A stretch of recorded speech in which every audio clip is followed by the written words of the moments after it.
Hey, what's going on everyone? Welcome back to another episode of Star Wars Coffee, where in today's video, we're going to be taking a look at Obi-Wan Kenobi and a Galaxy of Darkness. That's right now on Star Wars Coffee.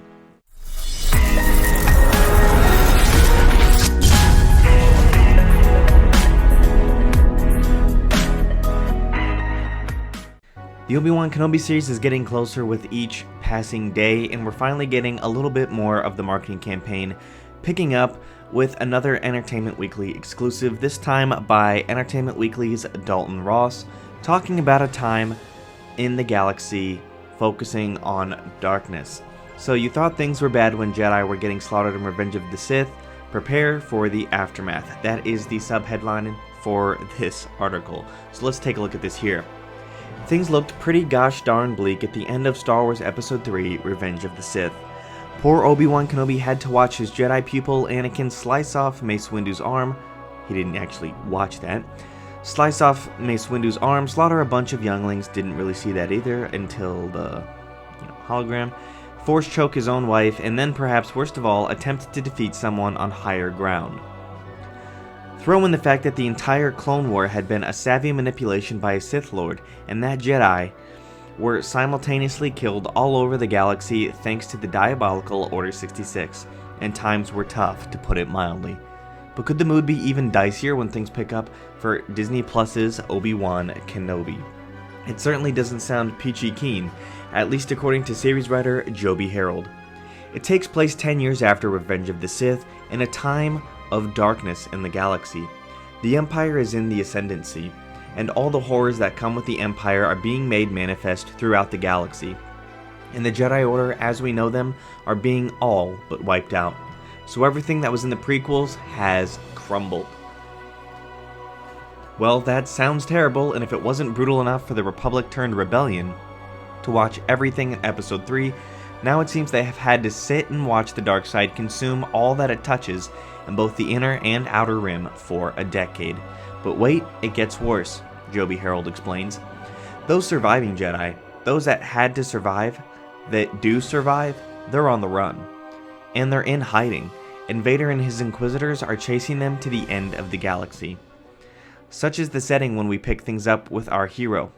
Within that hopeless, fatalistic world, we find possibly the most famous of all our surviving Jedi in hiding, struggling with the faith that defines the Jedi, and wanting to hold on to it, and hoping to regain that faith within that sort of hopeless world. It is that literal transition from hopelessness to a new hope for our hero that the new series hopes to explore. Harold continues, within that environment and galaxy his faith is tested, and he goes on a journey that allows him to travel from that character that we saw in the last of the prequels, where Obi-Wan really felt like he was embodying himself to a pretty extraordinary degree, and it ends with him as the more finished article that Sir Alec Guinness gave to the world in A New Hope. And so in this very specific time in the history of Star Wars, when the Jedi are on the run, we get to sort of stand next to and watch Obi-Wan as he runs the gauntlet and has to survive a pretty extraordinary experience. Of course, getting to that place of A New Hope may not be so easy, especially for a guy who is not only dealing with the pain of losing his pupil to the dark side and still feeling responsibility for that, but is also coming to terms with leaving that former friend burning to death on Mustafar after chopping off his 3 remaining limbs. Obi-Wan is defined by his past to a pretty great degree, Harold acknowledges. I mean, Obi-Wan and Anakin share so much screen time together. They're so close that everything that he's experienced and everything that happened with Anakin cannot help but define him. And we meet a man who's very much defined by that history, whether he wants to or not. How Obi-Wan handles that history, especially when he is drawn out of hiding to face the dark side once again, will be the key. Harold says, part of the journey of what he goes through is reconciling that past and coming to understand it, and coming to understand his place in it. And that journey, and the place he has to go emotionally as well as physically, and some of those battles he has to fight, are very much to do with facing that past and understanding who he was, his part in his own history, in the history of others. So a lot of details here for Obi-Wan's personal mental state at the time of the Kenobi series.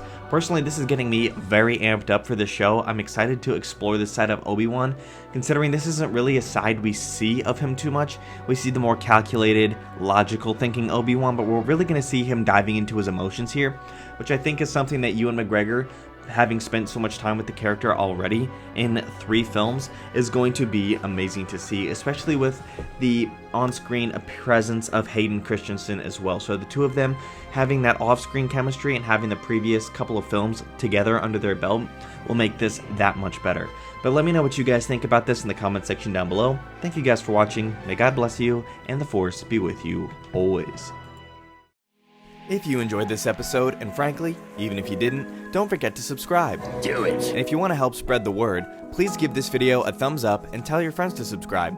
Please check out the official Star Wars Coffee merchandise, and don't forget to check out all of the content playlists on this channel, including The Rise of Skywalker, The Mandalorian, and much more.